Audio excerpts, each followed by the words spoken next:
ایک دعا ہے ہمیں جو سکھائی گئی ہے، ربنا، اے ہمارے رب، لا تزغ قلوبنا، ہمارے دلوں کو ٹیڑھا نہ کرنا، بعد اذ ہدیتنا، ان دلوں کو ہدایت دینے کے بعد، وہب لنا من لدنک رحمہ، اور ہمیں اپنی جناب سے، اپنے خاص فضل سے رحمت عطا فرما، انک انت الوہاب، تیری شان یہ ہے کہ تو وہاب ہے۔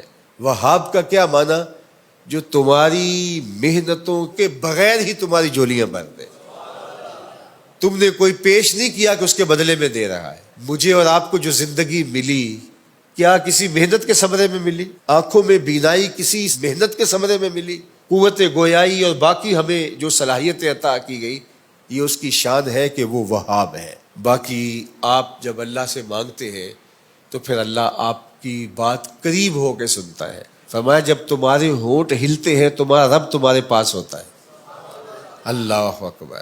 تو اپنے ہاتھ پھیلا کے اس کے حضور زاری کرے، التجا کرے، دعا میں سجا نہ ہو کہ آپ لفظ ملاتے رہیں، اسی کی کوشش میں لگے رہیں تاکہ آپ کی توجہ بٹ جائے، لفظوں کو جوڑ دیں۔ جس طرح میں نے کہا کہ حضور کی خدمت میں جا رہے ہیں تو وہاں تو آپ ٹوٹے ٹوٹے لفظوں سے بھی سلام پیش کر دیں گے تو اس کیفیت کے اندر وہ بھی قبول ہوگا۔ وہاں شکستگی بھی قابل قبول ہے۔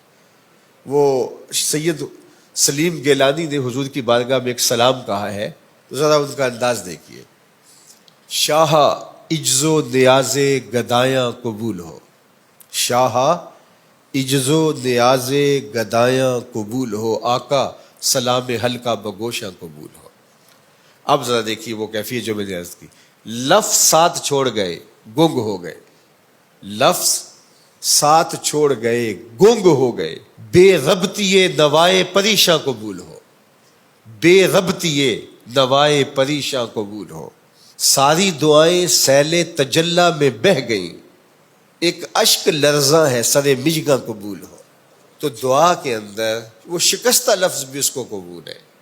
تو بعض اوقات لفظ ترتیب پاتے ہیں، بعض کا ٹوٹے ٹوٹے لفظ ہوتے ہیں، بعض کا انسان ہاتھ پھیلاتا ہے اور اس کو لفظ بھی نہیں مل رہے ہوتے۔ میں ہاتھ پھیلاؤں مانگوں تو کیا مانگوں، میں تو لفظ بھی گنگ ہو گئے۔ تو وہ بند لبوں کی بولیاں بھی سنتا ہے، وہ تمہارے لہجے کو جانتا ہے۔ خلوص سے پیش ہونا ہے، اس کے حضور عاجزی سے پیش ہونا ہے۔ اور یہ دعا اور اس دعا سے جڑے ہوئے مفہوم اس کے حضور آج خاص طور پہ عرض کرنے ہیں۔ اپنی عبادات کی قبولیت کی دعا کرنی ہے۔ ربنا لا تزغ قلوبنا بعد اذ ہدیتنا وہب لنا من لدنک رحمہ انک انت الوہاب۔ اے اللہ ہمارا دل سیدھا کرنے کے بعد دوبارہ ٹیڑھا نہ کر دینا، اور اپنی جناب سے بے مزد، جو ہماری کسی محنت کا نتیجہ نہیں ہے، رحمت عطا فرما دینا، اس لیے کہ تیری شان ہے کہ تو وہاب ہے۔ ہماری کسی محنت کے ثمرے میں ہمیں عطا نہیں کرتا، ہمیں ویسے ہی عطا کرتا ہے۔ ہمیں بھی جو بھیجا گیا وہ بھی کیا ثمرہ تھا، ہماری محنت کا نتیجہ تھوڑا تھا۔ ہم نے تو اپنے لیے دعا بھی نہیں مانگی تھی، تو نے بن دعا کے ہمارا وجود بخشا، تو پھر اللہ ہمیں جنت بھی دے دے، اپنے محبوب کا قرب بھی دے دے۔ اور اللہ سے جو مانگو وہ عطا کرتا ہے۔ جب مانگنے بیٹھو تو چھوٹی سے چھوٹی چیز مانگو، بڑی سے بڑی چیز مانگو، جوتے کے تسمے سے لے کے جنت تک اس سے طلب کرو، وہ جولیاں بھر دے گا، وہ کرم کر دے گا۔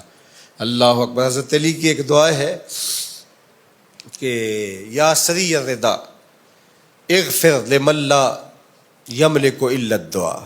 کیا خوبصورت دعا ہے، ذرا اس کا ترجمہ سنیے۔ اے جلدی مان جانے والے، جلدی راضی ہو جانے والے۔